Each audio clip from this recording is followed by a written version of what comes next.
Welcome to the Authentic Dentist Podcast. Join Dr. Allison House of House Dental in Scottsdale and Sean Zayas, founder of Zana, a company helping dentists extend their care beyond the chair as they lead dentists deeper along the journey of authenticity to reach greater fulfillment in their professional lives and to deliver remarkable patient experiences. At the core of the Authentic Dentist is a belief that the answer to the current challenges in dentistry is dentists discovering that their greatest asset and point of differentiation is their personal brand, and that forming that brand out of their authentic selves is the best strategy for success in dentistry today.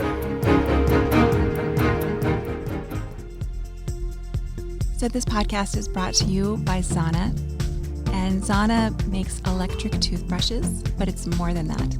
They have a program that'll grow your practice with their electric toothbrushes. Hey, so this is Sean and Allison with the Authentic Dentist Podcast. And we are excited today to talk about recreating your team post-quarantine during this pandemic, because let's face it, there has just been so many shifts. We've talked about it. There's just changes, and it seems like they just continue. But a lot of practices are back to work, and they're open. And I think what they might be experiencing, which is probably similar to you, is that their team may not be the same. Some of the people that were there aren't there anymore. Some people don't want to be in dentistry anymore. There's just been a lot of changes. My practice is really struggling with this. We had a team member leave recently, and that's just always a hard thing. No matter why, if you made the decision or if they made the decision, it's just always hard to have a team member leave and figure out, what is this new culture? What does this new team need to look like? And I am discovering that my team needs to look different than it did last year at this time. There's a lot more, I won't say touch because we can't touch people, but a lot more TLC that needs to be given. And so I need to change the culture of my office again. I mean, that's really interesting to think about. It's like the new normal is different. It's different because of what patients are going through. It's different because of how when they show up, like you're saying, what fears do they have now that they didn't have 12 months ago? They were coming in for a cleaning. They weren't thinking about it. Now there's all these screens up. Now there's, depending on where you live, people have to wear masks everywhere they're going. And maybe they don't know a lot about how the pandemic spreads, and they're scared that maybe your practice, it's just a whole different. Yeah, I mean, I was joking about it the other day because one of my kids in my car, they hung up a mask where you normally hang up like dry cleaning right there in the back, like almost as if like the sun's going to disinfect the mask. It's a level 3, so it's not supposed to be used again. But I was like, it's funny that a lot of people used to hang stuff by their mirrors in their car, which is never a good idea anyway, but like necklaces or something that means something to them, like the dice or whatever. And now I just think it'd be funny. It's like, what kind of mask are you sporting? Is it level 3? Is it a KN95? Is it a designer one with like the fact that that's now culturally just normal? Everyone wears masks. I mean, it just shows how different things are. Again, you go back 12 months ago, if I saw a mask hanging from someone's car mirror, I'd be like, what is going on? Like, did they just come back from like the hospital? But things are different.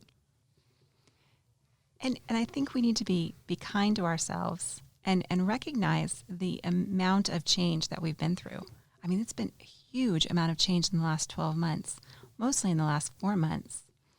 And some team members are not comfortable anymore. Some team members didn't come back. And maybe some team members just aren't the right fit for your office anymore, and you have to make a decision. And all of those are just changing. And for me anyway, I'm getting tired of change. I really would like some consistency somewhere, and that's just not happening.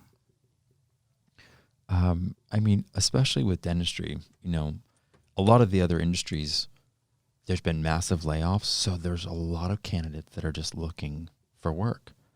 But ironically, that's not the case in dentistry. I mean, why do you think that is? Is it because a lot of employees because of the close nature of working with close to patients and aerosols, really are scared for their own safety, and that's why they don't want to be in dentistry anymore? I think there's a multitude of things that have happened here. Last year, I'm on the Council for Dental Practice, and we were talking about workforce. And we don't have as many people coming into the dental workforce that are in the assistant and dental office manager, hygienist roles. There just aren't as many people. So now, supply-wise, it's down. It's down.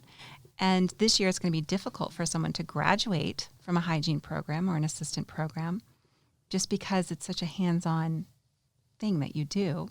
So there's that piece that you have a change in the market. And then there's just the fear. You do have some assistants and some hygienists that are afraid to come in with that close contact with patients.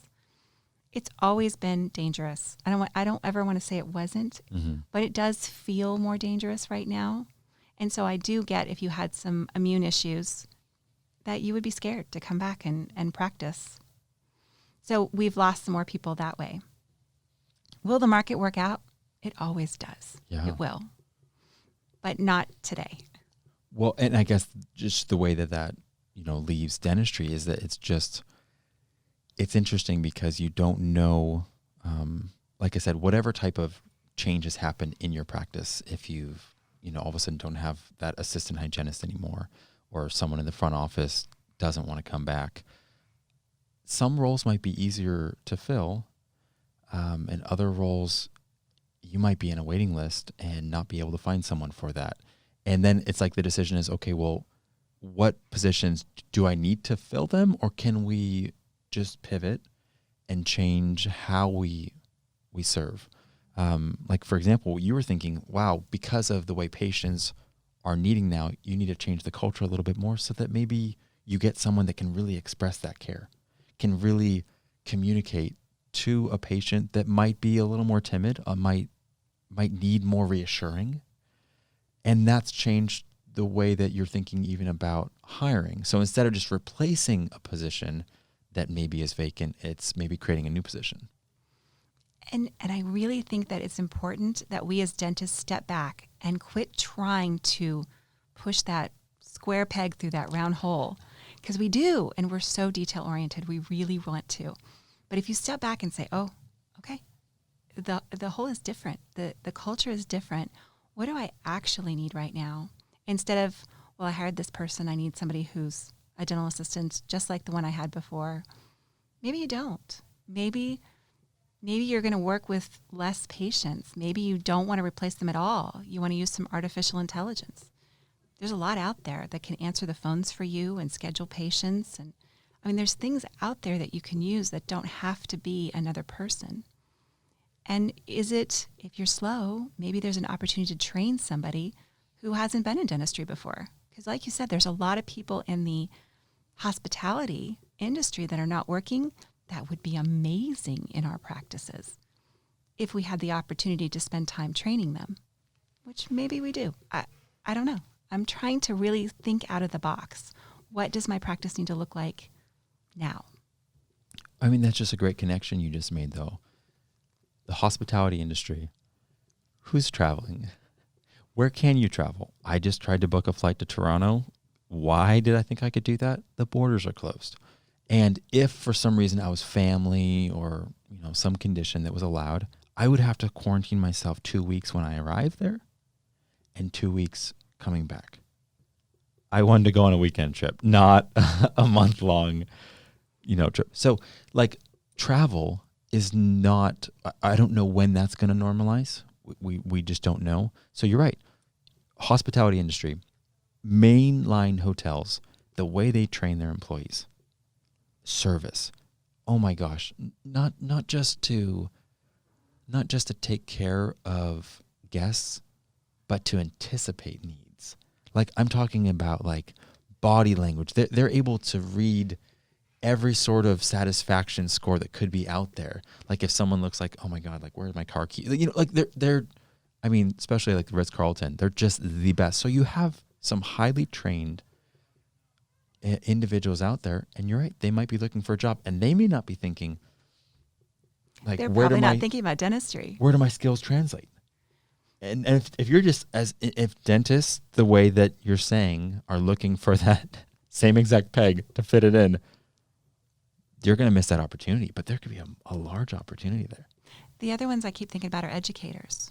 I think that some educators aren't going to go back. Now, and they're not going back because perhaps that situation is not safe. Well, even in our hazardous setting, we're so safe. I mean, the protocols that we have are so safe. To put somebody in who is an educator, again, to teach people would be an opportunity. So it's time to really just start thinking out of the box. And there's a will, there's a way. What does this practice need to look like? What are you missing? What do patients need from you? And who can you hire? And that's really what I'm trying to figure out right now, as I've lost this team member, and it was a pretty important one. And there's also this emotional piece when you lose a team member, because you love them. Even if they weren't doing the job you needed them to, or it wasn't the right fit anymore, you still love them. You want them to have the best, but the relationship is almost broken, so you can't express it anymore. Well, especially if it was one of the core roles, someone that's been with you over 2 years even. I mean, you can get close to someone much sooner than that, but, we had an employee that was with us 6 years, and it was like practically family. Just looking back on the photos of all the birthdays that we celebrated together as a family, all the different milestones of what we went through at work, and just that individual was part of all of it. And now all of a sudden it's like they're not with you writing the story anymore. They're not with you in the journey. It's very difficult. And it's almost like you're supposed to be angry, but you can't be. I mean, it was time. There's always a beginning and an ending of a relationship, and it was time. But that doesn't mean that I don't wish them well. And that's a hard piece to come to grips with. I'm not going to see them every day. We're not going to celebrate holidays together anymore. They're not part of my team anymore. But that doesn't mean I don't want the best for them. And it doesn't mean that I want to hire somebody just like them, because the practice is evolving. I mean, we're different, and that's okay. It's okay that things are changing. I just think you put it so well. It's like, that's the tendency again. Someone moved on. Well, we probably need to find someone like that, or this was the role they filled, so we probably need to fill that exact role, instead of saying, okay, well, that specific individual or that specific role, where were we wanting that to even be expanded? If we were thinking the next 2-3 years, we were really going to invest in that individual to grow in these skills. Well, let's hire for those skills now and maybe reimagine a role that fits where we're at now. And I think that's great. Like, so right now, our business, we're hiring, and 2 really great candidates came by. And I think when I was trying to think of like evaluating which one, we're actually going to do like a working interview too. Cause it's like, you know what, when you hire someone, it is a massive investment, not financially. It's a massive, like, it's not because of what you're paying them when you're training them. It's just because of that training. You're training them for months. And then all of a sudden, if after that 6 months of training, they're like, you know what, this isn't a fit and I don't like it. Oh my gosh. Like, the opportunity cost of what you lost to have someone that is ready to just crush it with your company, you're more than 6 months gone. So yeah, it's a big deal to hire wrong. So that's what we're thinking with these employees. We're like, which one can we see really contributing and growing with us to where we're going to be in 5-10 years? It's hard to think that far out, because your immediate need is right now. I'm short a dental assistant. I've got to have somebody sitting across from me suctioning. I really need this person now. And that's true. Yeah. But at the same time, that role is a huge role in interacting with patients and reflecting your brand and being the culture that you want. So you can't just hire anyone to sit in that chair. So how common is that in dentistry for you guys to conduct almost like working type interviews where there's like an evaluation basis? I always do. Okay. I never hire someone without a working interview, because I made that mistake. I've made them all. It's been trial by fire last 20 years. But that's the thing. Like the faster you can get through those, the further you'll get. I think so many people are still afraid to just make the mistake, so they don't actually step out. You just make a mistake, and you're going to make more. It's just the way it is. And I make mistakes now that I never dreamed existed 20 years ago. It's always entertaining. I'll hire somebody who has computer skills. And 18 years ago, when you said computer skills, that meant you could work in EagleSoft on my software. Well, today, that means I need you to be able to work on Facebook. I need you to be able to write. I need you to do all these other things because we have that marketing piece. Computer skills is not the word that you use. I had someone close to me the other day get frustrated because their work email wasn't working. And they're like, okay, I guess I have a Gmail account. How do I access that? Because it's not on my computer. And I was like, I didn't even know what to say. I was like, you go to gmail.com. But not to show like a lack of understanding. It's just that it shows like things are moving fast, incredibly fast when it comes to the digital world, especially with social media. I don't know what's going on TikTok. I don't know what's happening with some of these new platforms. It's not my generation. We're not on there. But if you're going to serve a generation that looks at TikTok, then you probably need to have some information there. Totally. So yeah, I think when it comes to hiring, one of the things just that we want to again reemphasize is you don't need to think about filling that exact role. Just take a step back and reimagine what is it that is needed in your practice right now based off of the way that what's going on with your patients, what's going on with your team, the new dynamics. And don't rush to something. There's no bigger catastrophe than rushing into a hire. You know, I think they always say, hire slow, fire fast. And it's true. It's true because it's someone that is going to grow with your company. It's someone that's going to be part of that family. And it's a big deal because they really represent your brand to the patient. So if all of a sudden it's someone that's frontline, especially if they're frontline, and you have a potential patient calling, and right off the bat on the phone, the person's quick, and frustrated, and well, I'm in the middle of things, like you do not want that person representing that to a potential patient. It's funny that you say that because I always come back to the right people on the bus and the right positions. And we are very meticulous people. And so I like to hire people that are very meticulous and detail oriented. But that may not be the most flexible person. And today's dental office has to be very flexible because every time I turn around, I've got to implement something different, change this. So finding someone that's flexible too is important. You got to really think about, I know this person needs to be detailed, but what are the other qualities? And are there people in my office right now that could take a different role? Because that's always a possibility. My hygienist isn't very busy right now. It's been weird. So we were slammed in June. Double hygiene, crazy. And then last week, everybody said, nope, we're not coming in. We're scared. Okay. So my hygienist is incredibly detailed, but she's been flexible. And so I've put her on some marketing, and she's done wonderful. So can you pay people that are already in your office to do things if they're not working?